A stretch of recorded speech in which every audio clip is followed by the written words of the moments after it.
बिस्मिल्लाहिर्रहमानिर्रहीम। इफ्तिखार अहमद DNA के studio से आपको खुश आमदीद कहता है। मेरे हमरा सलीम बुखारी साहब और जावेद इकबाल साहब लाहौर में और PJ मीर साहब हस्ब मामूल बरतानिया के शहर लंदन में। आज PJ मीर साहब, आज की स्टोरी आपके सामने है, बहुत सारी तेज़ हैं। एक तकरीब है आसमा जहांगीर की याद में कॉन्फ्रेंस, उसके हवाले से मुकर्रिरीन ने ख़ैरात का इज़हार किया है। फिर मौलाना फजल रहमान की एक स्पीच है PDM के हवाले से। तो कहाँ से शुरू करें बुखारी साहब? मेरे ख्याल से सबसे इम्पोर्टेंट तो ये जो चीफ जस्टिस का आज खिताब है, आसमा जहांगीर की जो रेफरेंस कॉन्फ्रेंस थी, उसमें दो तीन बातें जो हैं वो उसके ऊपर फोकस तो जब गुफ्तगू करेंगे आप आएगा, वो ये कि ये अस्यूम कर लेना कि जुडिशरी में कभी किसी ने कोई गलती नहीं की, ये भी गलत है। और ये कह देना कि वो हमेशा किसी के प्रेशर के तहत, डिक्टेशन के तहत चलते थे, ये भी ठीक नहीं है। लेकिन ये बैलेंस ऑफ ज़रूर होता रहा है माज़ी में। मेरे ख्याल इस एक और इम्पॉर्टेंट चीज़ है जो आज मौलाना फजल रहमान ने पेशावर के जलसे में अपने साथियों को भी कहा, हलीफों को, कि आप भी ठीक हो जाएं, मसलतें छोड़ दें, और साथ माशी बदहाली का जिक्र किया। और तीसरा उन्होंने टारगेट किया कि जो लोग किसी के पीछे छुप के या कोई किसी को छुपा रहा है तो वो सब ठीक हो जाएं, वरना दमादम मस्त कलंदर होगा। PJ बुखारी साहब ने आपको बताया कि इनके ज़हन में क्या है आज के इस कॉन्फ्रेंस के हवाले से। मैं चाहूँगा कि ये भी बात आप तक पहुँचा दूँ कि जस्टिस अतर मिनल्ला ने कहा है कि रेत में सर नहीं छुपा सकते, और काजी फाज ईसा ने कहा है कि जमहूरियत की भीख मांगने की ज़रूरत नहीं, जमहूरियत आपका हक़ है। और अली कुर्द साहब वहाँ पे मौजूद थे, आपको पता है वो एक इंतहाई जज्बाती स्टाइल में ख़ताब करते हैं। उन्होंने कहा कि हम लेंगे आज़ादी छीन कर। उस पर काफ़ी रद्द-ए-अमल आया, और ख़ास तौर पर रद्द-ए-अमल चीफ जस्टिस ऑफ पाकिस्तान साहब की तरफ से आया। तो क्या आप कहना पसंद करेंगे? लेकिन जी, ये पार्ट 1 है एक बुक का, और ये बेसिकली पास्ट में जाके पार्ट 2 उसको नरेट करने की कोशिश कर रहे हैं। जो अतर मिनल्ला साहब ने बात की है वो पास्ट है, और जो गुलजार साहब बात कर रहे हैं चीफ जस्टिस हमारे, वो प्रेसिडेंट की बात कर रहे हैं। और मैं समझता हूँ कि ये इंसाइट करने की कोशिश की है हमारे जो करंट चीफ जस्टिस की जो स्टैंड है, बिल्कुल वो बड़े इंटेग्रिटी के आदमी। आई थिंक इस पर डिस्कस हम करेंगे। नहीं, बात सुने PJ, क्या ये जो हम लफ्ज़ आपने इंग्लिश का इस्तेमाल किया, हम हर आदमी के बारे में यही कहते हैं जब वो इक़्तिदार में होता है या ओहदे पर फायज होता है। लेकिन जब हम देखते हैं कि एक ऐसा मुल्क जो 124वें नंबर पे आता हो इंसाफ के हवाले से, जिसके लाखों मुकदमात अदालतों में पेंडिंग पड़े हों, और ये हमारे पास अब तो ये इस बात के सबूत मौजूद है कि 3-3, 4-4 नस्लों तक मुकदमात चलते हैं। इस बात के भी हमारे पास सबूत मौजूद है कि लोगों को सज़ाए मौत हो गई, और बाद में कहा गया कि सज़ाए मौत नहीं होनी चाहिए थी, और रिपोर्ट अदालत को दी गई थी उन जिन लोगों के बारे में आप कह रहे हैं उनको तो हम सज़ाए मौत दे चुके हैं। तो ये भी तो एक हकीकत है ना। हम किसी फर्द की बात नहीं मैं करना चाह रहा। देखिए, हम अदारे की बात कर रहे हैं। इदारा शुरू होता है from a magistrate up to the chief justice of Pakistan. तो ये भी तो देखना होगा ना। इस इदारे को अपने बिल्कुल देखना होगा, लेकिन इस इदारे को अपने आप को ठीक करना है। ये इदारा फंसा हुआ है, ये फंसा हुआ है शरिया लॉ के अंदर और एंग्लो सैक्सन लॉ के अंदर। आप एक लॉ पे आए ना, तो या एक शरिया लॉ लेके आए, PJ इसका फैसला कर देना। ये मतलब देखें, सुप्रीम कोर्ट है, सुप्रीम कोर्ट में फैसला कर दे। बिल्कुल सही कह रहे हैं, क्योंकि इसके अंदर जो आपके जो शिकायत तो नहीं है, आपकी जो ऑब्जर्वेशन है बुखारी साहब की है, जावेद की है, पूरी कौम की है। आपके पास अभी भी सुप्रीम कोर्ट में 50-50 साल केसेस पड़े हुए हैं। उन आपकी ग्रेट ग्रेट ग्रेट जनरेशन मर गई है, वो केस अभी तक रिजॉल्व हो नहीं रहे। आज भी ओवरसीज पाकिस्तानीज के केसेस गए हैं, उनको कोई सुन नहीं रहा। क्यों? क्योंकि देखो, आपको पता नहीं आपके लॉ के तहत आपने इनके साथ डील करना है। एक में फांसी देते हैं, दूसरे में रिप्रीव मिल जाता है। नहीं PJ, हमें पता तो है, लेकिन हमारी कुताई है, हमारी नलायकी। जब मैं कहता हूँ हमारी से मतलब इनकी, जो ये आज तकरीर फरमा रहे थे ना, मैं इनकी बात कर रहा हूँ। और ये समझते, ये भी सेक्रेट कौवा है, कबूतर। अब नहीं, ये भी सेक्रेट कौवा बन जाते हैं। अभी हम बात कर रहे हैं, कोई पता नहीं हम सबको नोटिस आ जाए कंटेम्प्ट का। जी बुखारी साहब। देखिए, गुजारिश ये है कि सुप्रीम कोर्ट हमारे लिए काबिल एहतराम है, चीफ जस्टिस साहब भी हमारे लिए बहुत काबिल एहतराम है, लेकिन उनका फरमाया हुआ हर लफ्ज़ सच नहीं है। हिस्ट्री में जाना पड़ेगा आपको, और जिसकी इब्तदा इफ्तिखार साहब ने कर दी थी, भुट्टो ट्रायल, पूरी दुनिया में इसको जुडिशल मर्डर किया गया। मुझे बताइए, क्या वो फैसला मैंने, पीजे ने, या जवेद इकबाल ने, या इफ्तिखार साहब ने किया था? वो जजेस ने किया था। उसके बाद आ जाइए आप, परवेज़ मुशर्रफ को वर्दी के अंदर 3 साल तक रहने की इजाज़त और आइन में अपनी मर्जी से तरमीम करने की इजाज़त क्या पीजे आपने दी थी, मैंने दी थी, जवेद आपने दी थी, या इफ्तिखार ने दी थी? तो ऐसे ऐसे खौफनाक मिसालें हैं जो इन्हीं इनके कंटेम्प्रेरी या इनसे पहले के जजेस की हैं। मेरे ख्याल से ज़रूरत इस बात की है, जो ठीक करने की बात उन्होंने की ना जी जस्टिस साहब ने, कि हम चीज़ों को ठीक करेंगे, मेरे ख्याल से टाइम बहुत ज़्यादा नहीं है। जितनी जल्दी आप इसको ठीक कर लें उतना ही बेहतर है, क्योंकि आप ही के एक फेलो जस्टिस कुर्द साहब ने जो गुफ्तगू आज की है, ये आवाज़ें अब उठ रही हैं, और जिस तरह की दुनिया में हम दाखिल हो रहे हैं, इन आवाज़ों को खामोश कराना अब मुमकिन नहीं रहा। मेरे ख्याल से इसको अलार्म बेल समझना चाहिए, what Kurd has said today.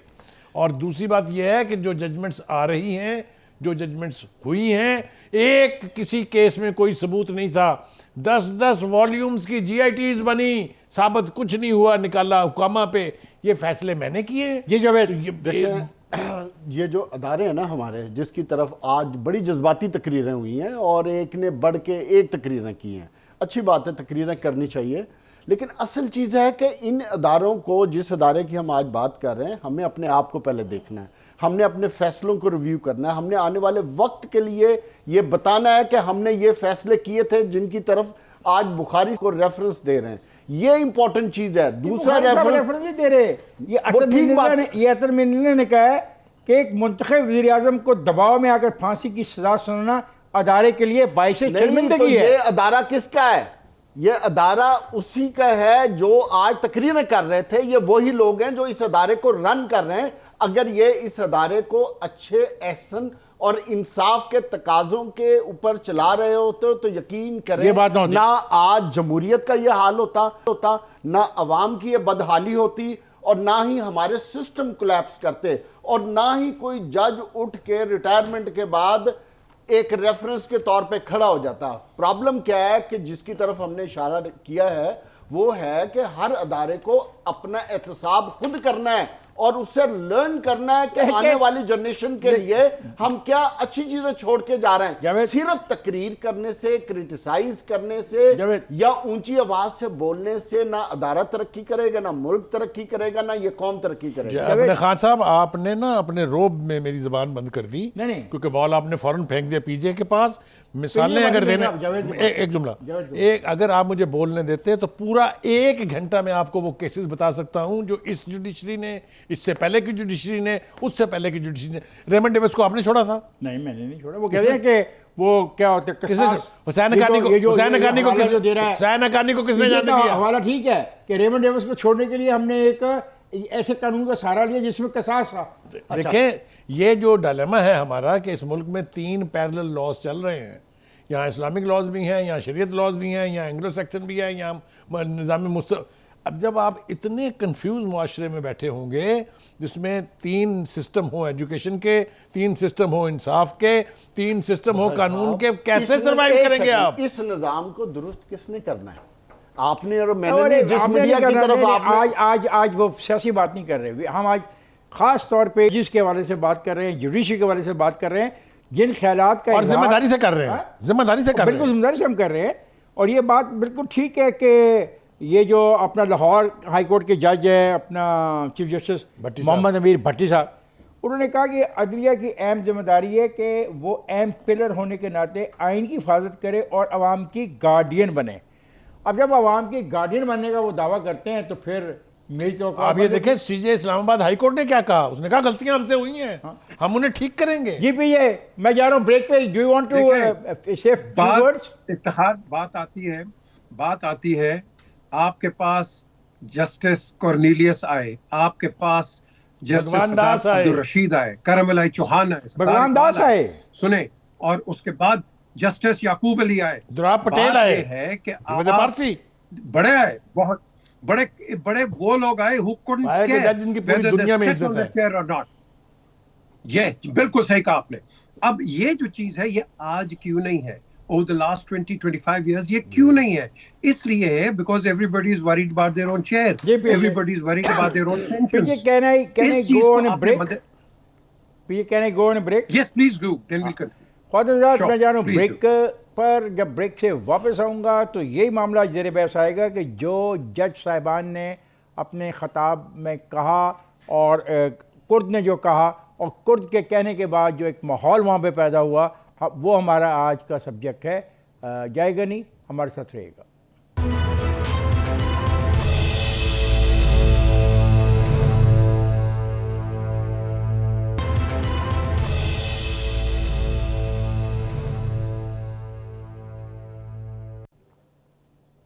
Welcome back Khwaja Sahab. ये जो आज का इजलास है, ये जो आज का फंक्शन था, जो आज की जो तकरीब थी, जैसा कि मैंने कहा कि आसमा जहांगीर की याद में एक कॉन्फ्रेंस है जिसमें गैर मुल्की सफारतकार भी थे, आला लिया के लोग भी थे, सहाफ़ी भी है, सिविल सोसाइटी के लोग भी शामिल हो रहे हैं। इसमें अली कुर्द की तकरीर के बाद जो फ़िज़ा पैदा हुई वो बड़ी अजीब थी। अली कुर्द ने क्या कहा? अली कुर्द ने कहा कि आज अदलिया दुनिया में सबसे निचले नंबरों पे है और उन्होंने कहा कि मेरा हक़ है कि इस बिना पर मैं अदलिया के हवाले से बात करूं।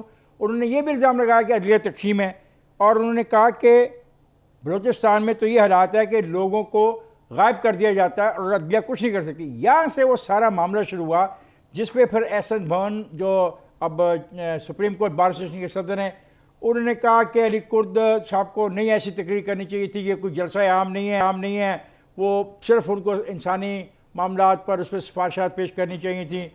लेकिन भवन साहब ने भी ये कहा कि सुप्रीम कोर्ट सो मोटो केसेस में अपील का हक दे और उन्होंने ये भी कहा कि आमरों ने भी अपने इक़दामात को अदलिया से कानूनी हैसियत दिलवाई। तो साफ ज़ाहिर है कि अगरचे कुर्द की तकरीर को समझा गया कि वो आउट ऑफ कॉन्टेक्स्ट है, लेकिन अगर हम गौर से पढ़ें सब जो जवाब आए हैं बुखारी साहब, जो फीडबैक है, जो फीडबैक उनका अपना है जजेस का, अगर चीफ जस्टिस साहब ने भी जो बात की है, ये आपकी बात इसलिए खूबसूरत है कि हम ये कह रहे हैं कि जो हम कह रहे हैं उसको भूल जाएं, जो आपकी कम्युनिटी के लोग कह रहे हैं उसको तो सुन लें। यस। लेकिन यहाँ अनफॉर्चुनेटली क्या हुआ है, जिन लोगों ने अदलिया में नाम कमाए, जिनकी पूरी दुनिया में इज्जत है, जैसे पीजे कह रहे थे, जस्टिस कार्निलियस आए, जस्टिस भगवान दास आए, जस्टिस दुराब पटेल आए, कभी आपने रेफरेंस भी सुना उनका कि किसी ने उनके नाम का या किसी केस का हवाला दिया हो? ये तो हमारा हाल है। उसके बाद आ जाइए जस्टिस रुस्तम कियानी, छोटा जज था, वाह, आपको याद है अयूब खान को उसने समन किया था that you have to come to my court to appear, पतला दुबला, ठीक है, मुननी आदमी। मुननी। उसके बाद जस्टिस समदानी, पूरी दुनिया का प्रेशर था उसमें कि भुट्टो की बेल उन्होंने भुट्टो साहब की बेल ले ली, ठीक है। जस्टिस समदानी ने, फिर उन्होंने नया केस ढूंढा। मैं ये कह रहा हूं कि इन लोगों की इज्जत क्यों है? अच्छा, इसलिए कि इन्होंने डेयरिंग फैसले किए, लास्ट बट नॉट लीस्ट। लेकिन आप ही की कम्युनिटी में से अरशद मलिक, जस्टिस शौकत सिद्दीकी, जस्टिस फायज ईसा, आपने क्या सलूक किया उनके साथ? हमें छोड़ दें। जब ये पीजे बात होगी ना कुर्द की, तो chief justice of Pakistan justice Gulzar साहब ने भी ये खिताब करना था। उन्होंने कहा कि अली कुर्द ने कुछ ऐसी बातें की हैं जिनकी वजाहत करना मैं ज़रूरी समझता हूँ। उन्होंने कहा कि जजेस बहुत मेहनत से काम करते हैं और मैंने कभी किसी के दबाव में आके काम नहीं किया, और उन्होंने कहा कि किसी की ज़रूरत नहीं है कि मुझे दबाव में लाए। तो इससे आप देख सकते हैं कि क्या बात हुई होगी और फिर तमाम जो महफिल है वो किस रंग में रंगी गई होगी। सबसे पहले मैं समझता हूं कि अली कुर्द ने ये जो अपनी बड़ी फायरी किस्म की हमेशा ये करते हैं तकरीरें, it was totally out of order. I agree with Bhoon साहब के ऐसी आप आसमा जहांगीर की याद में यहाँ बैठे हो, आप ये कोई पब्लिक जलसे में नहीं बैठे हो, you sitting in an August gathering, और इस ऑगस्ट गैदरिंग के अंदर अगर आपने इस तरह की इंसाइटमेंट फैलानी है तो मेरा ख्याल है भून साहब इनके लिए कुर्द साहब के लिए जगह है, इंशाल्लाह वो उधर ही जाएंगे जहां इनकी वो जगह बनेगी। The question is, you do not question the state. I'm not threatening him. I'm just telling him कि देखो what you sow is what you reap. ये जो तुम बो रहे हो ये इंसाइटमेंट है। आप जुडिशरी को भी खराब कर रहे हो, अपनी बार एसोसिएशन को भी खराब कर रहे हो, और एक मुअज़्ज़ज़ नाम है, एक बड़ा मुकद्दस नाम है आपकी जुडिशरी का, जिसको आप डाउनग्रेड कर रहे हो। Judiciary is a very respected institution. अच्छा, इसको खान साहब, आप मैं सिर्फ दो इसको तीन आप बातें जलसों में करना मत चाहता हूं। लगाएं। दूसरा, मैं समझता हूं कि justice Gulzar, I think he should not have responded. यार ये he is a supreme guy, he is a supreme court जज, chief justice, he shouldn't be responding to such trivia. I call it trivia. हाँ, आपने जो अगर कोई reservation है वो यार बैठ के आप इनके साथ बार एसोसिएशन के आप एड्रेस करें, चीफ जस्टिस के साथ ठीक- चेंबर में जाए, बात ठीक है करें। भैया। Why do you want to go अच्छा खान साहब, you मैं know, सिर्फ दो clear बातें your करना dirty चाहता linen हूँ कि outside. आज की जो तकरीब है इसमें मेरा ख्याल है कि जुडिशरी जो हमसे और बाकी मुआशरे से डिमांड कर रही है, वो डिमांड करने की बजाय सिर्फ दो काम कर लें। आज की तकरीरें चीफ जस्टिस साहब खुद सुन लें तसल्ली के साथ, एक, और माजी की दो चार फैसले देख लें, उनको खुद पता चल जाएगा कि अदलिया कहाँ खड़ी है, और उधर से लेके खुदा का वास्ता है अदलिया को आगे लेके जाएं। जब आप कहते हैं कि जमहूरियत की भीख मांगने की जरूरत नहीं है, और भाई भीख मांगने पे आपको मजबूर कौन करता है जमहूरियत के लिए? जमहूरियत की भीख मांगने के लिए आपके पास ही आते हैं, तो फिर आप क्या करते हैं? देखने की चीज ये है। दूसरी चीज क्या है, क्या अगर आप खान साहब जज्बाती ना हो, जज्बाती नहीं, आप जज्बाती हैं, उन्होंने ये भी कहा कि लोगों में गलत फहमी पैदा ना करें जुडिशरी के बारे में, वो ये कह रहे जुडिशरी हैं। के बारे में हम कोई गलत फहमी नहीं पैदा कर रहे। जुडिशरी के फैसले खुद गलत फहमी पैदा करते हैं। ये मुआशरा, अगर आप सिविल अदालतें उठा के देख लें, जिसकी तरफ आपने रेफरेंस किया, 10-10, 20-20, 30-30 साल से जो फैसले पेंडिंग है, उनका रिस्पॉन्सिबल कौन है? आप में तो नहीं है। और जो फैसले ये गलत करती है हाई जुडिशरी, उसके फैसले, उसके जिम्मेदार आप में और हम तो नहीं है। अच्छा, इससे पहले कि फैसले तो उन्होंने खुद करने। इससे पहले कि वक्त कम हो जाए कि मैं काजी फायदीसा ने भी तकरीर की, और देखें काजी फायदीसा आए और उन्होंने पॉइंट्स अपने लिखे हुए थे, अपने पॉइंट्स पे उन्होंने स्पीच की, और ख़ास तौर पे लॉ, अदलिया, रूल ऑफ लॉ के बारे में की। उन्होंने कहा कि जमहूरियत की भीख मांगने की ज़रूरत नहीं, ये आपका हक है, पाकिस्तान में जमहूरियत को मजबूत बनाना होगा। ये काजी फायद ईसा का ख़ताब का हिस्सा था। हालांकि मैं समझता हूँ काजी फायद ईसा ज़्यादा मुतासरीन में से समझे जाते हैं, उन पे ज़्यादा हमला हुआ है। उनके जज होने के बावजूद बुखारी साहब, उन पर जो कोशिश की गई एक ख़ास ग्रुप की, मेरा ख्याल है वो ज़्यादा गुस्से में होते हैं, लेकिन नहीं, वो एक बड़ी उसमें रहे, एक दायरे में, हदूद में रहे। अब ये बात है कि ये भी है कि पाकिस्तान दुनिया का वाहिद मुल्क है जिसने गुलाम मोहम्मद के मार्शल के खिलाफ फैसला दिया। ये भी रुक जा खान साहब, ना करें, इतनी तेजी ना दिखाएं। 3 military dictators, general Ayub Khan, general Ziaul हक, जनरल परवेज मुशर्रफ, इसके तमाम इक़दामात को लीगल कवर किसने दिया? बताइए, आप दें जवाब मुझे। आपने नहीं, एक बात अदलिया ने दिया ना, आपसे बुखारी साहब तो नहीं है ना। Okay, last but not the least, PCO के तहत हलफ किन्होंने उठाए? इन्होंने नहीं उठाए। ये जो जजेज, आज ये मसला हुआ, आज एक आदमी कहा, इनके भाई अरे देखो बात, गुलजार साहब ने कहा किसी गैर जमहूरी सेटअप को कबूल नहीं करेंगे, हम छोड़ देंगे, हमने पहले भी छोड़ा, आज के लिए इतनी बात काफ़ी है। He said it. I agree with you कि जजेस थे जिन्होंने हल्फ पीसीओ के तहत उठाया, और फिर वो, लेकिन वो अजीब किस्म की बगावत है कि पीसीओ के तहत जजेस ने हल्फ उठाया, कम्युनिटी के खिलाफ बगावत थी। Don't forget that. एक लाइन में कहना चाहता हूँ, सिर्फ एक लाइन, इफ्तिखार कि बराए मेहरबानी इन तकरीरों की बजाय इनके फैसले बोलने चाहिए। जी पीजे, देयर इज अ प्रोवर्बियल जी पीजे, ये जावेद ने अच्छी बात की है, फैसले बोले, ये पब्लिक में इनको आने की कोई जरूरत नहीं है। जो बुखारी साहब ने बात की है, कोई जज पब्लिकली नहीं आया। आज भी मैं यही कहूंगा, आप करें फैसले, दवाएं फैसले, लेकिन जब हम कहते हैं ना कि ये खुद ही ये कर देते हैं, तो हमारी पॉलिटिकल सिस्टम भी वही है। आपने नहीं आना है और मत आओ, लेकिन काला बैंड पहन के फिर भी ओथ उठा लेते हो डिक्टेटर से। और यार ये किस किस्म का जोक है यार? What kind of a joke is this? काला बैंड पहनना भी जोक नहीं है, उसके बाद ओथ भी ले लेना, ये जोक नहीं है। This is hypocrisy at the highest level. This the thing is, हम अपने देखें, मेरी बड़ी लंबी एक दफा बात हुई शारजाह के अंदर जस्टिस नसीम हसन शाह। मैं कहा जज साहब, आपने तो 91 में जुडिशरी को एग्जीक्यूटिव से सेपरेट कर दिया। उसने कहा मैंने बड़ी मेहनत की, कर दिया, अपनी गलती भी एतराफ कर लिया कि जो भुट्टो साहब के साथ किया हमने बड़ी सख्त ज्यादती की, लेकिन मेरे आपको ये जो मैं बात करने वाला हूँ मैं आपको टेप पे सुनाऊंगा, लेकिन हमने अपनी जान भी तो बचानी थी। अब ये भी देख लो। अब द क्वेश्चन तो आप कैसे ये दावा कर सकते हैं कि हम प्रेशर नहीं लेते? नहीं पीजे, डिक्टेशन नहीं लेते। ये गलतियों का इतराफ रिटायरमेंट के बाद ही क्यों आता है? पोस्ट छोड़ने के बाद गलतियों का इतराफ क्यों करते हैं? उस पोस्ट के दौरान अब ये बात हो गई है तो जस्टिस नसीम हसन शाह ने मेरे प्रोग्राम जवाब दे में जिस बात को तस्लीम किया, वो वैसे उनका बड़ापन था, लेकिन रिटायरमेंट के बाद बड़ापन। लेकिन सवाल ये है कि जो हकीकत उन्होंने तस्लीम की वो बड़ी अफसोसनाक हकीकत है। उसकी एक वजह है, ये सिर्फ जुल्फ़िकार अली भुट्टो के सजाए मौत का एक सिस्टम को सबटॉज कर दिया गया, एक पूरे के पूरे एतमाद को ख़त्म कर दिया गया, पूरा अहद का खात्मा किया गया। जज साहब मेरे सामने मान रहे हैं और जज साहब ये कह रहे हैं कि क्या आप समझते हो कि हम जब फौज आ जाती है तो क्या हम उनसे लड़ाई करें? But I don't want to go into the detail of that interview. अब मैंने जो कहा ब्रेक पे जाना है। जी जी जी पीजे। इफ्तिखार, ये just to supplement you, I have the original copy of Justice Anwar ul-Haq, Chief Justice and President of Pakistan, signed by condemned prisoner Zulfikar Ali Bhutto, stating clearly that please don't sit on the bench because I did not promote you and I know you will not give me justice. I know. Yeah, it's a good debate. I'm thankful to you कि आपने debate की है।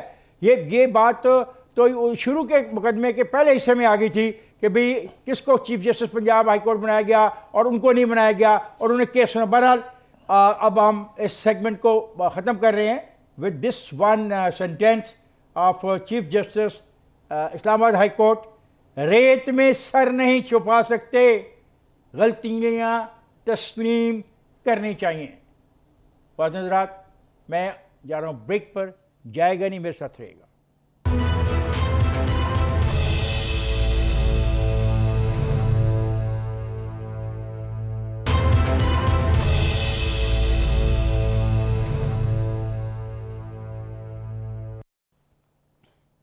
Welcome back ख़वातीन हज़रात। आज फैज़ अहमद फैज़ की बरसी है। मैं उस एक शेर पढ़ना चाहता हूँ, वो हमारे सहाफ़ियों से मुतल्लिक़ है कि हम परवश लौह कलम करते रहेंगे, जो दिल पे गुज़रती है रकम करते रहेंगे। और बतौर सहाफ़ी मेरा ये फ़र्ज़ बनता है कि मैं इस शेर का फ़ायदा उठा के अपने तमाम दोस्तों की तरफ से उनको खराज तहसीन पेश करूं। और वो एक अजीम लिखने वाले थे, कमाल के आदमी थे। कभी वो कहते थे किसे वकील करें किससे मुंसफी चाहें। आप देखें ना जुमला क्या है। या आप आज जो कुछ सारी डिबेट है उसके हवाले से आप मिलाए ना किसी से, लेकिन ये उसी का शेर है। उसी ने कहा था चली है रस्म के कोई ना सर उठा के चले। ये सारी बातें जो है ना, ये उसी जैसा बंदा ही कह सकता था। ये ख्वाजात, अब मेरा ख्याल है पीजे पीडीएम का जलसा, मौलाना फजल रहमान का खिताब, क्या कहेंगे आप? अब हम बात करते हैं पीडीएम की। पीडीएम की जब हम बात करते हैं, मैं समझता हूं कि ये वो जमात बनी है कि जो हमने पहले ARD, MRD, CRD, grand alliances and so on, ये एक अंदर से एक वो कहते हैं मूंगफली का दाना निकला है, ना इसका सिर है ना इसका पैर है। कभी जुड़ जाते हैं, कभी इधर उधर हो जाते हैं, कहीं आपस में इनकी बनती नहीं है। और मैं समझता हूं कि जो पाकिस्तान पीपल्स पार्टी है उसका जो रोल रहा है बड़ा ही जो प्रो डेमोक्रेटिक। तो आज का जो पेशावर का जलसा है, इस पर आप कुछ नहीं कहना चाहेंगे? नहीं जी, पेशावर का जलसा इज नादर हियर और there, it is like a storm in a tea cup. तो बेसिकली आप इसको छोड़ दें।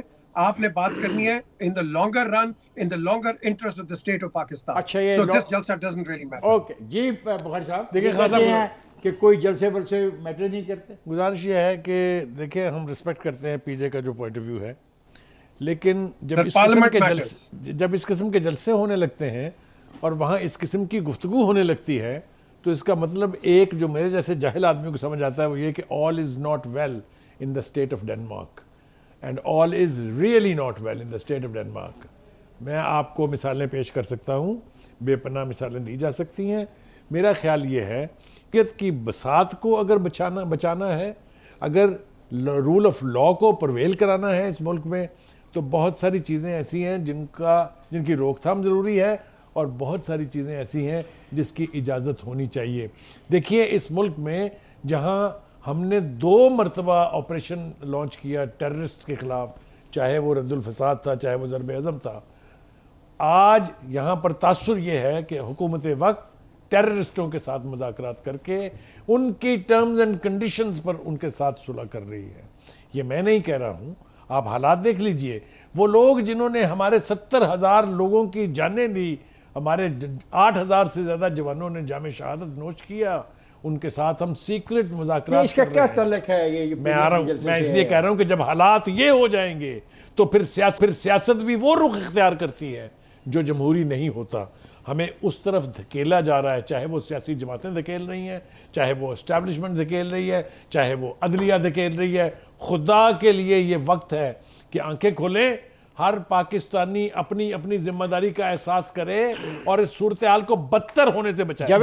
जावेद मुझे नहीं समझ आई ये क्यों जज़्बाती हो गए बुखारी साहब। नहीं, बात वो- तो मैं कह रहा था मौलाना फजल रहमान की और शाहिद खाकान अब्बासी ने जो वहाँ पे बातें की। फजलुर रहमान बुखारी साहब ठीक जज्बाती हुए हैं, क्योंकि अगर मैं आज फजलुर रहमान की तकरीर देखूं ना, तो उन्होंने तो दमादम मस्त कलंदर की तरफ इशारा दिया है, ऐलान कर दिया उन्होंने। और उन्होंने अल्टीमेटम दिया है अपने हलीफ जमातों को भी कि आप मसलतें छोड़ें और आप जो सियासी तौर पे सोचते हैं क्या फायदा होगा क्या नुकसान होगा उसको बालाए और ताक रखना establishment पड़ेगा। का नाम लेके। और उन्होंने एस्टेब्लिशमेंट को बताया कि आप जिनको छुपाने की कोशिश कर रहे हैं उनको प्लीज मत छुपाएं और खुद भी ना आप छुपे उनके हमारे पीछे। लिए- आप हमारे लिए मुकद्दस अदारा हैं, आप अदारा रहें, ये जमहूरी तरीके से हम करना चाहते हैं। लेकिन इंपॉर्टेंट चीज क्या है? इंपॉर्टेंट चीज उन्होंने वॉर्न कर दिया सबको, जो आने वाले वक्त में जिसकी तरफ बुखारी साहब इशारा कर रहे थे उसकी तरफ इशारा है कि जनाब तैयार हो जाएं, हम आ रहे हैं और हम उस वक्त तक वापस नहीं जाएंगे जब तक आप नहीं जाएंगे। ये तो ऐसे नारे हैं जैसे नारे आज उस रिसेप्शन में लगे हैं। मैं नहीं मानता। देखें, अगर आप पॉलिटिक्स करना चाहते हैं और अपनी ताकत का मुजाहरा करना चाहते हैं तो उसके लिए आपके पास लोग होने चाहिए ना, आवाम होनी चाहिए। आज का पेशावर का जलसा कम अज़ कम कई लाख का होता तो मैं समझता कि वो ठीक है। अब जब लोग जलसों में नहीं आ रहे हैं तो अपोजिशन वाले ये कह रहे हैं कि ये लोगों के मसाइल ही नहीं हैं। और ये बड़ा एक अफसोसनाक डेवलपमेंट हो रही है बुखारी साहब कि लोगों के मसाइल हैं, लोग चीख रहे हैं लेकिन लोग जलसों में नहीं जा रहे। ये क्यों नहीं जा रहे जलसों में? ये भी तो सवाल मैं पीजे से पूछता हूँ। आप पीजे की बात सुन लें फिर आपकी तरफ आता हूँ कि मैं लोग क्यों बताता हूँ जलसों में जाते हैं। जी पीजे। देखें, आप सबसे पहले तो मौलाना साहब से सवाल करें और दुआएं दें बेनज़ीर भुट्टो साहिबा को कि जो इनको हमेशा इन्होंने कहीं ना कहीं टकाए रखा। वो तो उन्होंने तो खुद मुझे कहा हुआ है कि छोड़ो उस बात को, आप इधर आ जाओ। सुने Kashmir chairman standing committee, what was his role?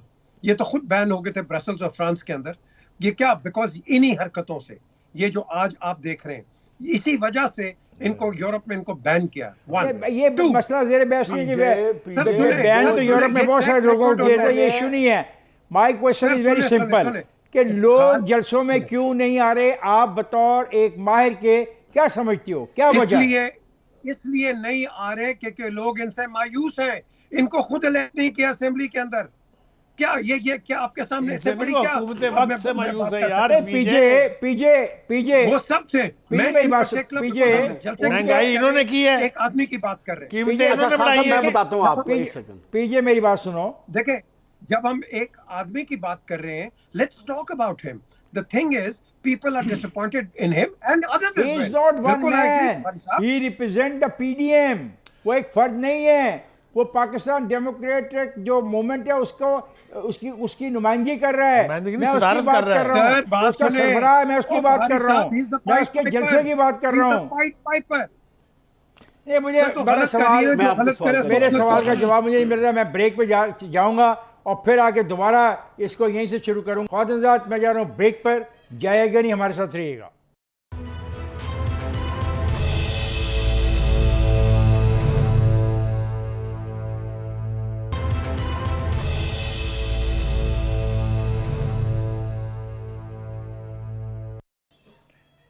Welcome back ख्वातिनजात। मैं अपने दोस्तों से ये पूछ रहा था, महंगाई है, बेरोज़गारी है, लोग खत्े गुर्बत से नीचे जा रहे हैं, मामलात बिगड़ते जा रहे हैं, फिर क्या वजह है कि अपोजिशन एक जलसा करती है और उसके जलसे में लाखों लोग नहीं जाते?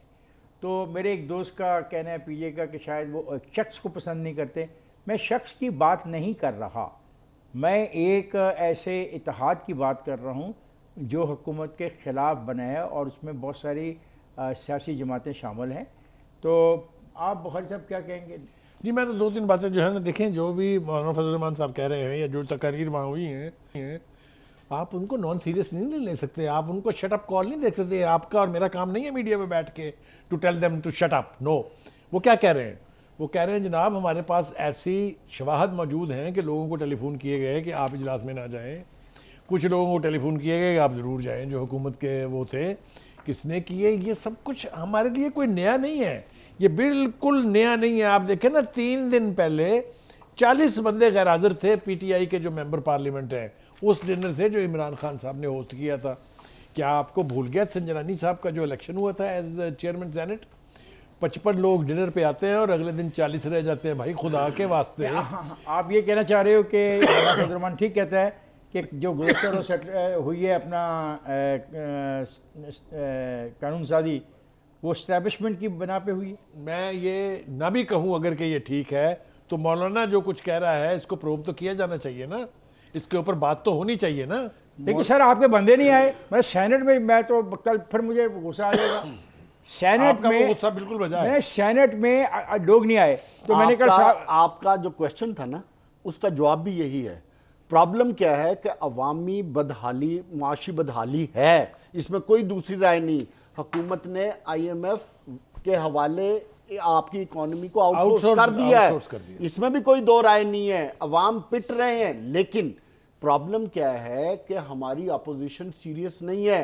अवाम अपोजिशन सिर्फ अपने जाती एजेंडे के लिए निकल रही है। जिस दिन ये बातें कर रहे हैं, जो बातें की आज फजल रहमान ने, वो नहीं, उसने कहा या नहीं, उसने कहा कि आज लोग अपने बच्चों को बेचने के लिए पार्लियामेंट के सामने आ रहे हैं। ये प्रैक्टिकल सिचुएशन है आपकी इकोनॉमी के, इस वक्त यही सिचुएशन है। वो कहते हैं कि सिंध का एक पुलिस एहलकार सड़क पे आ गया अपने बच्चे को गोद में लेके, आप मुझे बताएं खरीदने वाला है। सिंध का नहीं, ये पूरे पाकिस्तान का हाल है।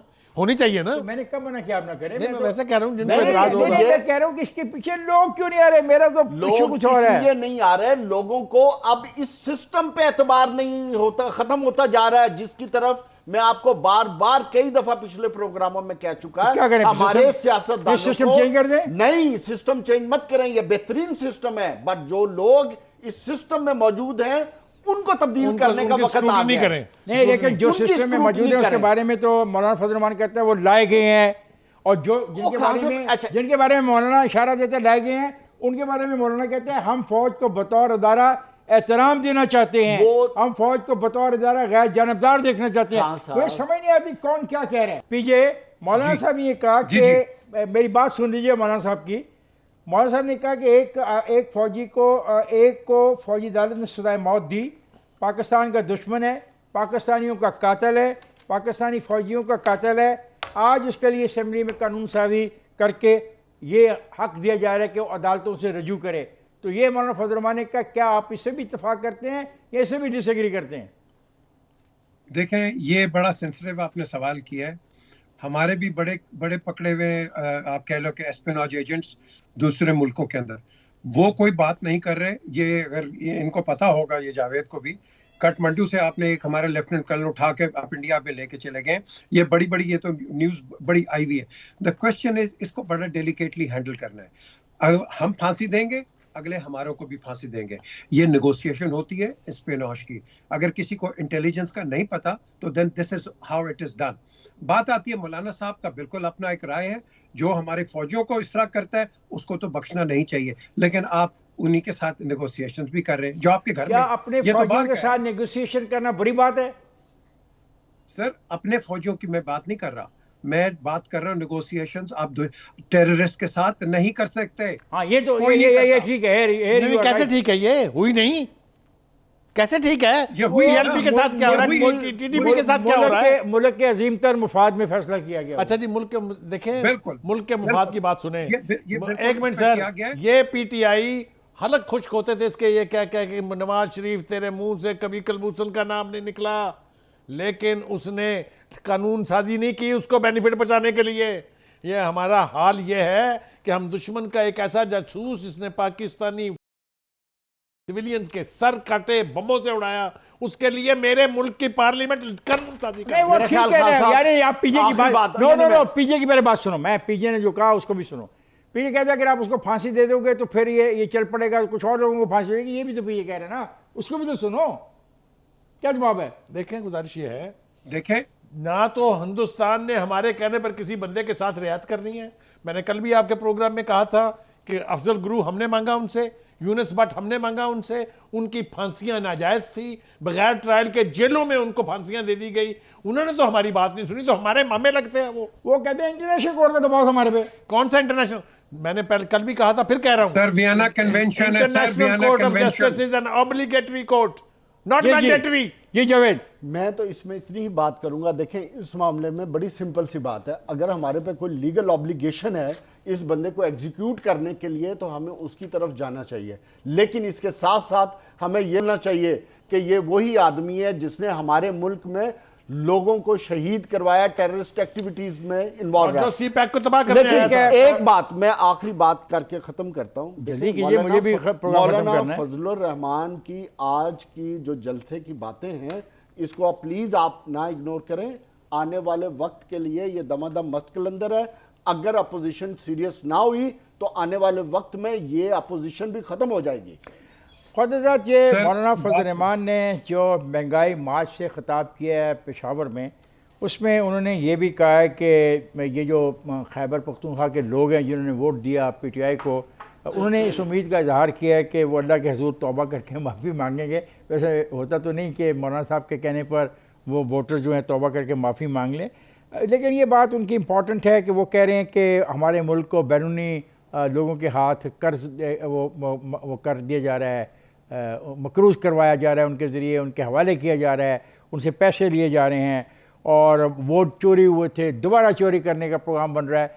मौलाना साहब की बातों में किसी हद तक वज़न तो है, लेकिन मैं आज के प्रोग्राम को ख़त्म करने से पहले एक दफ़ा फिर सवाल को दोहराऊँगा कि क्या पाकिस्तान के अवाम जिस महंगाई, बेरोज़गारी और ख़राबी के दौर से गुज़र रहे हैं, क्या उनका ये फ़र्ज़ नहीं बनता कि वो इसके लिए उन सियासी पार्टियों के साथ तावन करें जो उनके हकूक़ के लिए लड़ने का दावा कर रही हैं? अगर ऐसा नहीं होगा तो कहीं ऐसा तो नहीं है कि पूरा का पूरा निज़ाम ही लपेट दिया जाए? कहीं ऐसा तो नहीं है कि फिर जमहूरियत ही ख़त्म हो जाए? कहीं ऐसा तो नहीं कि फिर parliament, senate, prime minister, president सब ही अपना जो उनका जो है तकद्दस वही ख़त्म हो जाए? क्योंकि अगर अवाम के मसाइल हल नहीं होंगे तो ये सब कुछ फिर ढकोसला है और इस ढकोसले के साथ काम नहीं चलेगा। मुझे और मेरे साथियों को इजाज़त दीजिए। खुदा हाफ़िज़।